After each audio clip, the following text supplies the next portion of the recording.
السلام عليكم ورحمة الله وبركاته. روز جمعه الله سبحانه وتعالى همه اعمالهای خیر ما و شما را الله قبول بفرمایه. تقبل الله منا و منکم صالح الاعمال. برادران عزیز، حجامت در شهر سنت پتربورگ، رقم های روی اکران 1000 روبل انشاءالله.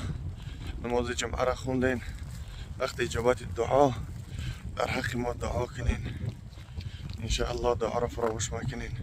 در حق برادران ما و شما که از دنیا گذشتن، در حق اونها را نیز دعا کنین. در غریبی هم الحمدلله دعای مسافر و اجابت است انشاءالله.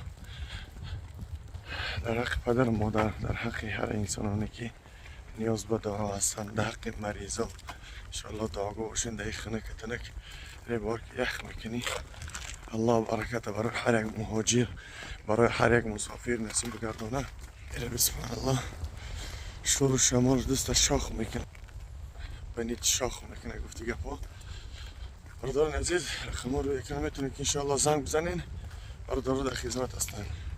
فیتاباج که برای انسانانی که پرستتی دارن هم نمازش هست انشاءالله. زنگ بزنین. در امان الله. السلام علیکم.